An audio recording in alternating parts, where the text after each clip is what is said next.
Okay, here we go. This week in The Artist's Way was recovering a sense of integrity.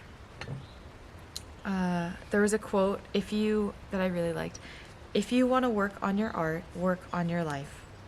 In order to have self-expression, we must first have a self to express.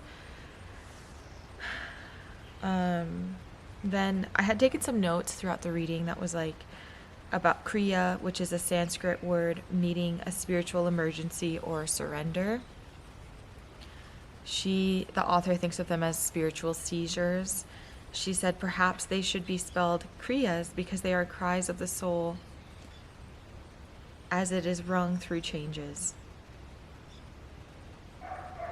And then I wrote out some of the Kriyas that I've had, like not only my breakup, but then I wrote bad case of the flu after my breakup. And then I like threw out my bag, and then my cat dying after moving to another country. But it asks us, get it? You can't stay with this lover. You can't work at a job that doesn't fulfill you. You can't rescue someone who needs to save themselves.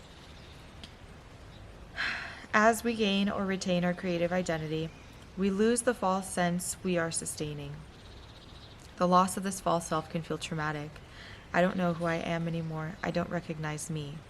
Remember that the more you feel yourself to be terra incognita, the more certain you can be that the recovery process is working. Which is a quote that I always go back to, like, you know you're on the right path when the path disappears. Which is reassuring. I spilled my tea. All the parts that we practice. I spilled. Okay. All the parts that we practice are apprenticeship. The big art is our life. Yeah. Then there's a section about powerful affirmations that you write in your morning pages, and I wrote, "I receive your good willingly." Okay. Then there was an exercise about buried dreams. List 5 hobbies that sound fun, and I had listed boating, painting, scribbling, puzzles, and gardening. And then 5 classes that sound fun were pole dancing, incense making, horseback riding, energy healing, and painting. I love painting classes. Even though I'm a painter, I just love painting classes. 5 things you would personally never do that sounds fun: skydiving, scuba diving in a trench, Samba group class. Something about group classes just like doesn't. Okay. Go-kart racing, going really fast, and bow and arrow shooting. It sounds really dangerous, but it sounds fun. 5 skills that would be fun to have. I said speak 6 languages, so double the languages that I speak now. Close every single deal effortlessly. Driving stick really well. Skill to read people's minds. Skill to manifest copious amounts of money, of easy money quickly. That was good. List 5 things you used to enjoy doing: swimming, playing the piano, having sex, exploring new places by car, and kissing passionately. List 5 silly things you would like to try once. Ooh, a pastry school in France. Wingsuit flying. Flying a plane or a helicopter. Become a farmer. Knit things for adoptive cats at a rescue. Like little kittens who need to be snuggled. Okay, and then the week was the reading deprivation week. Ooh, okay, so here's a brief list of things that people do when they're not reading, and she had like written all these things out, which I did quite a bit of them.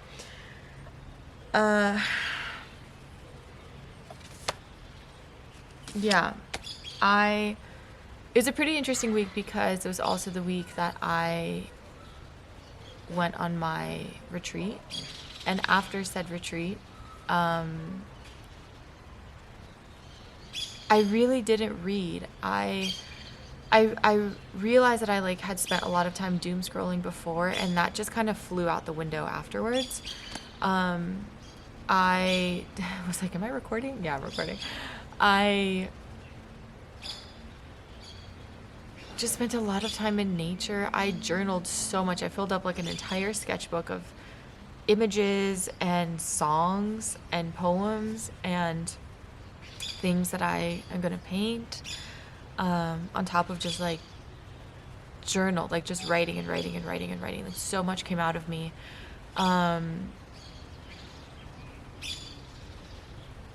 Yeah.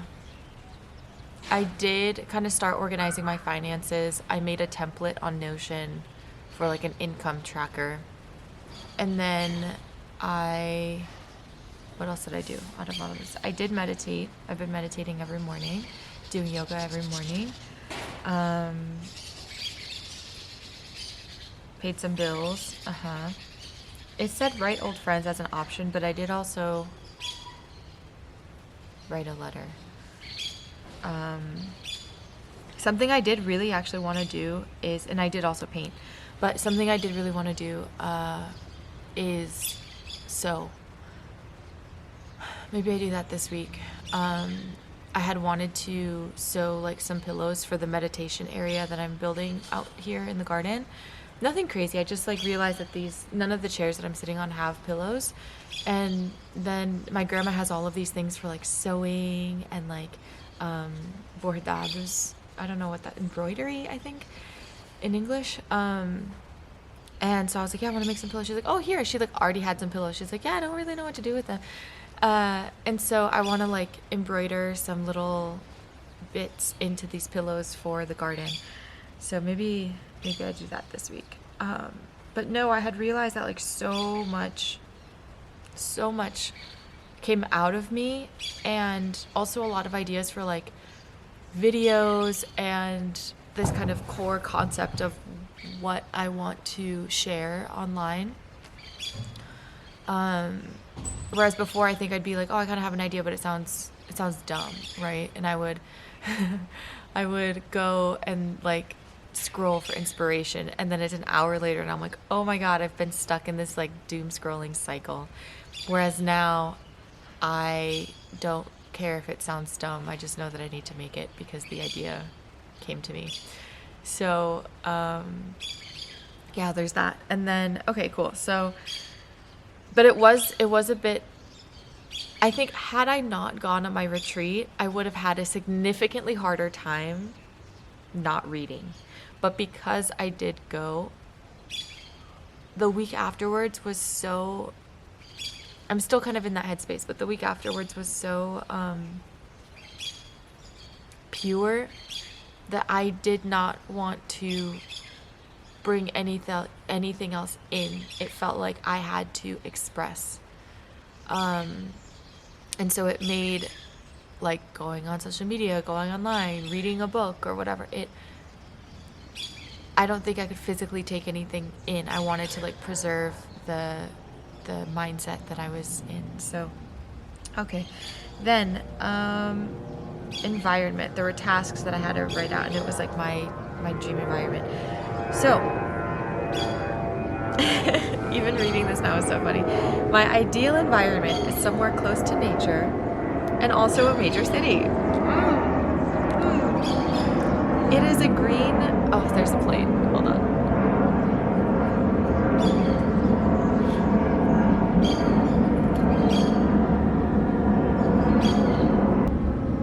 Okay.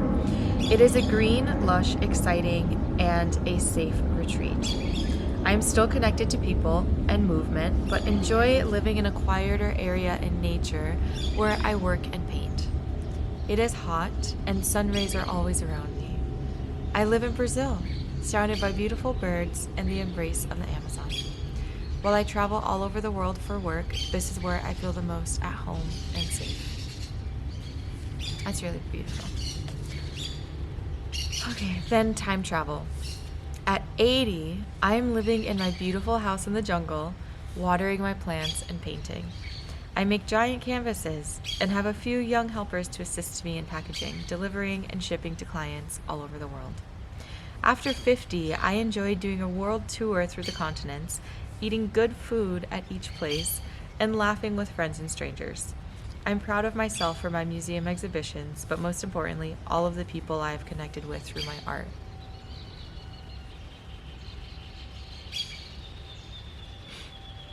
Then I had to write a letter to myself, as I am now. Well, this was actually when I was 29. This is right before my birthday, and I am now 30. So, dear 29-year-old Julia, this is 80-year-old Julia writing to you. I am an old woman. I often look in the mirror and see Grandma Celia looking back at me. My, how time flies. You have and will continue to live an incredible life. I know the beginning was not easy, and you carried with you many pains. But no, it was because of your strength that molded you into the woman I am today. You knew of your light, you just needed some time and experience to learn how to use it. We have traveled many countries together and seen many places, some on this planet and some not. Know that you made the right decision to come back to this world, and you have made it a better place. Yes, you have sold many paintings, artworks, and eventually sculptures. Do not worry, child. Underneath that desire for financial security, you will find a younger version of us, far younger than you, even, searching to be met with safety. It's important that you meet with her regularly, do her hair, and whisper all of your sweet desires into her ear. These whisperings will be a path you must now follow, which will lead you to me. You will face many struggles, but the most important thing I can tell you is to not let any of it take your heart. You love fiercely. Protect it, and with time, the right people will come who will know how to hold it. I will greet you in 51 years with absolute giddy joy. Until then, take care of yourself and keep painting. Love, Julia, at 80 years old.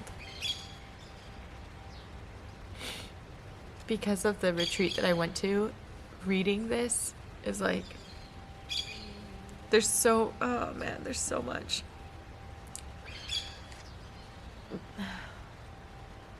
There's so much in here that, like, even before meeting with like plant medicine, I already knew. It was already in me. I already knew. I just like couldn't quite see it. It was almost like it was like behind a curtain. But just, yeah, there were a lot of things that were shown to me, which I can maybe make another video about. A lot of realizations I came to that are in this letter. Just really beautiful. Then time travel. At 8 years old, I was in the 3rd grade. My brain works in the way that, like, I don't quite remember what age I was from, like, 15 and down. I remember it by grade in school, like, what was happening that year in school. So in 3rd grade, I like to ride my bike, go fishing, play at the park, and draw. I loved gym days at school and music class. I remember liking computer days and painting in Microsoft Paint. I liked playing at the lake, fishing along the river, and wearing my hat. I loved looking for frogs and catching them. Then I had to write a letter to myself, as if I was 8 years old, for today, for how old I was today. Dear Julia, how is 29? That's almost 30. That's really old. I hope you are a famous artist already. Do you still like to draw? Today, I drew a jaguar in class. We are learning about the Amazon and Brazil. That's where we come from. I'm a really good drawer. Do you still like to fish? I caught a big sunny at the lake yesterday. We named him Oscar. I like fishing, but I don't like the bugs. Sometimes the grasshoppers jump at me in the grass and I get scared. They have gross legs. But I like frogs. There are so many at the lake now in the spring. I catch them all and put them in my pockets. I hope you still like frogs. I hope you like your life. Were you able to get away? I got new glasses today and I had to wear them during reading time in class. Mrs. Locke made me put them on and I am mad at her. See you in 21 years. Bye. Julia. And I really like this exercise because I remember like I have such a good memory. I have a memoric memory. But I remember like in the third grade, I remember my class and everything. And there was a moment where we were like learning about different countries, and we learned about Brazil, and I was like, that's where I come from. Like that's where I'm from. But it was like this little moment of consciousness where I really felt homesick. Like I felt so far away from my home. And then I do remember drawing this like image of a jaguar, because we had to like draw an animal or something, some kind of exercise where we drew like something about the Amazon, and I painted this jaguar. And I'm gonna see if my grandma has the photos, because she holds on to everything. If so, I'm gonna put it in the video. But it's just so crazy because now at like 29-30, and I'm doing all this like inner child work, like plant medicine. I'm having these like very deep meditations, and I realize like the significance of the jaguar, because it keeps showing up to me, like in my dreams or in these visions or meditations, and she represents independence and responsibility because she's kind of the guardian of the jungle. So that was just like a really interesting thing to note. But then the author had me create an altar space for myself, which has kind of just become this garden, honestly. There's a like circular swing chair next to me over here, and that's where I kind of come out in the morning and like meditate after doing my yoga. And this has been my safe place to like read, take a nap, journal. But I am gonna make my pillows. I'm still gonna make my pillows. Okay, then I made my life pie, which looks like this. So it's changed a little bit. It's not as like different. Before it was like really lopsided, and I can tell it's kind of opening up a bit more. I can see that work is still like really up there because I'm working on releasing my online course, which will be released in just a couple weeks, and I'm like trying to get it done as fast as possible. But the lowest, and like exercise is good, play is like medium, but the lowest or the smallest area of my life right now is romance and adventure. I want to have adventure. I don't think I want romance. I think I want more like self-romance. Everything that I've just been giving to others, I want to give to myself. So I guess that is romance. I'm going to say that that's romance. And I do want romance and adventure. Okay, then I had written down my artist prayer. I did use it every day for a week. I had it saved in my wallpaper so that I could, on my phone, so that I could read it. And then, okay, so yeah, there was like an extended artist date. Plan a small vacation for yourself. Get ready to execute it. And I did plan it, and I did go. I don't know if she's going to say in a later week, like, oh, remember that thing you planned? Well, now you're going to do it. Because I kind of already planned it, and I already went. Should I go to another one? I don't know. We'll see when we get there. But I had gone to a plant medicine retreat. And I said, must get sleeping bag, yoga mat, blankets, pillow, clothing packed, which I did. And it was incredible. Open your closet. Throw out one self-worth outfit. Make space for the new. I had a dress that I was thinking of. That I really love the dress, but it brings back not so good memories. And it kind of was like, oh, well, one day, no more. So I threw that out. But even after my ceremony, I feel like I'm wearing a dead woman's clothes. So I do see a very big change coming up within like clothing and my closet overall. And then one situation in my life that I should change but haven't is my finances. Really looking at them, making a plan, a budget, and sticking to it. The payoff for staying in it is, and I wrote the fake relief of avoidance. Yeah, that's cool. That was also shown to me during my, there's a plate, but I'm gonna keep talking.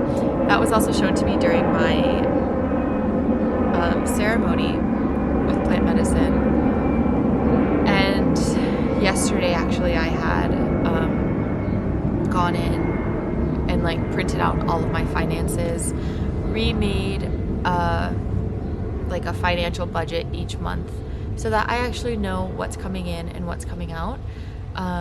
You know, what I need to pay off, what I need to invest in, where I want to save. And it's not as scary as you think. I think that before I was just like, it would just put me in a freeze response and I would have so much anxiety over it. And now I just see it as like, no, where I'm going, I need to be very organized. And I find a lot of this plane, I find a lot of strength in structure. So, well, that was it for this week. And next week, let's see what it is. Week 5. Recovering a sense of responsibility. I have a feeling this is also going to be about my finances. But that was good. That was really good. At the beginning, I thought, oh, there's no way that I can not read. But then I saw how much time I was spending just like absorbing the internet. The internet is a wonderful place, but I want to contribute.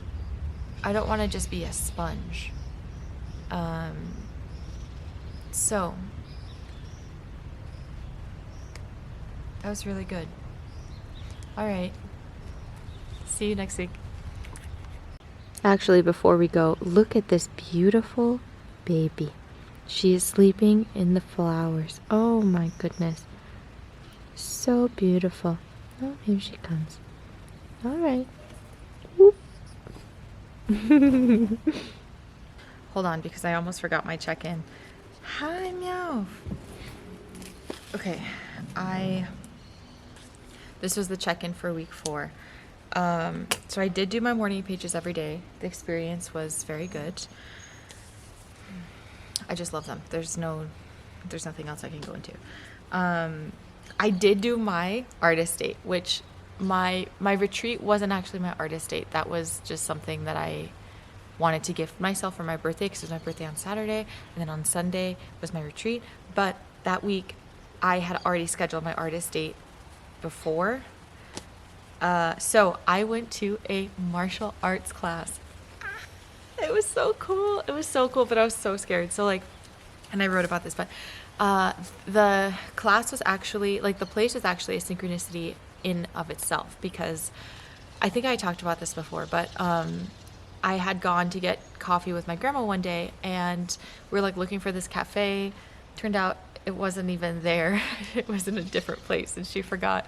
But in this little center, I found this martial arts place. And I remember looking at it and being like, oh, interesting. But I didn't go inside because I was too nervous. And I thought, oh, later I'll look on the internet and see.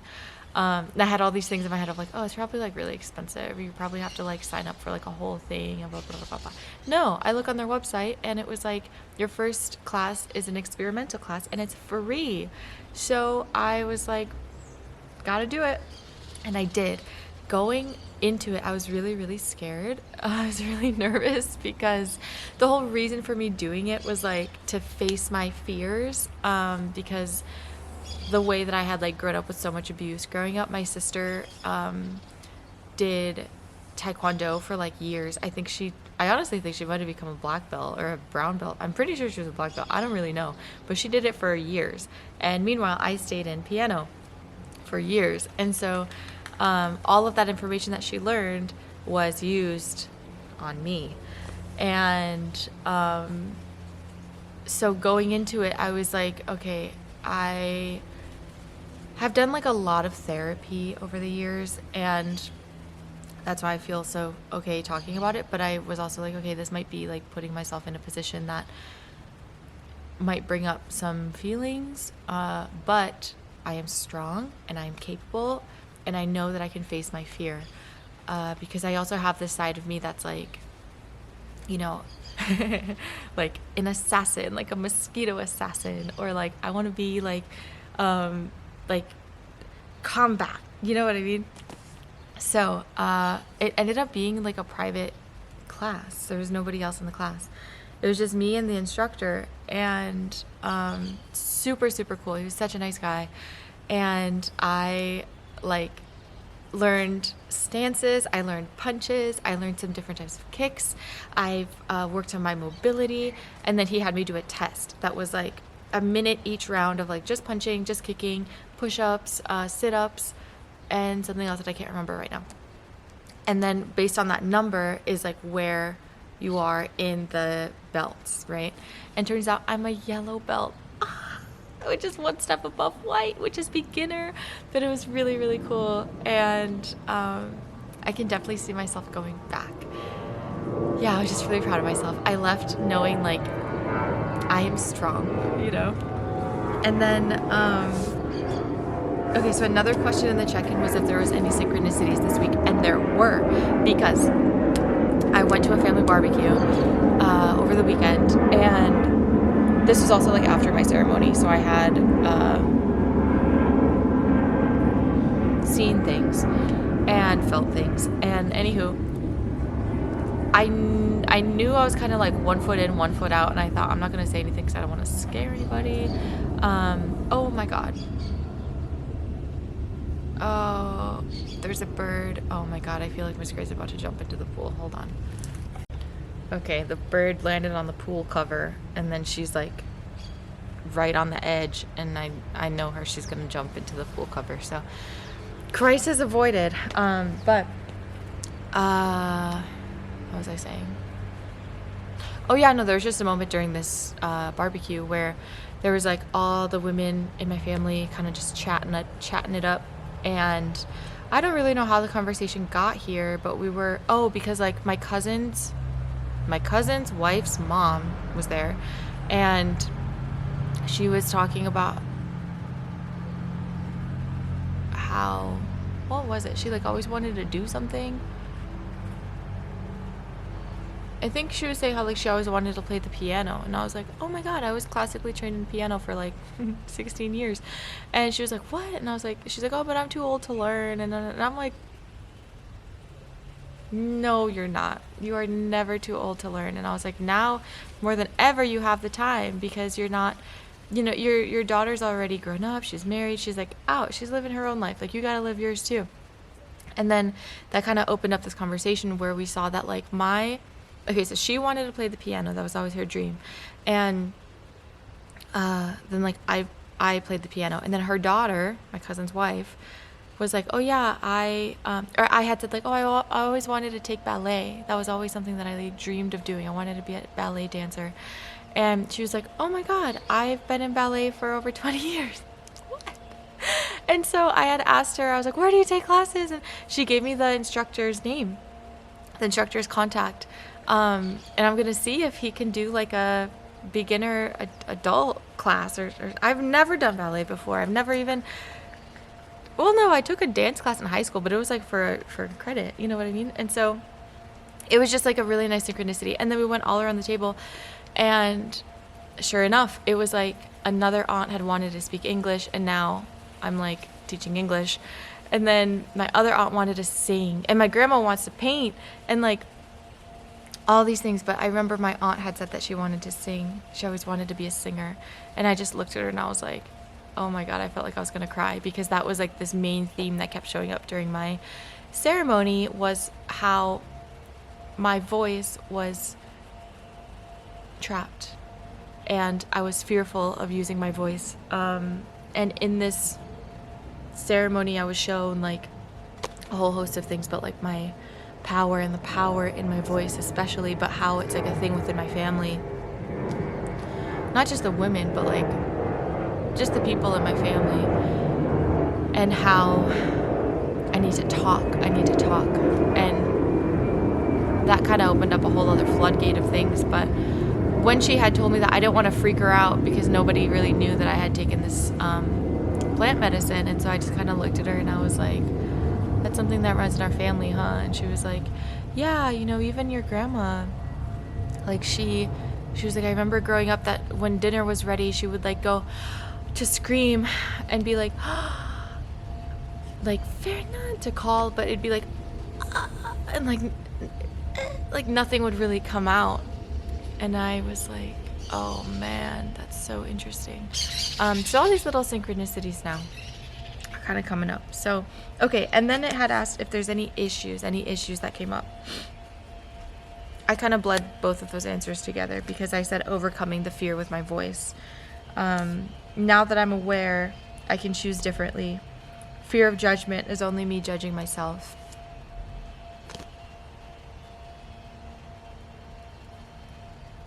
Yeah. So, okay, now I'm gonna call it there. That was all I wanted to share, but I didn't want to forget about my check-in. So I will see you next week.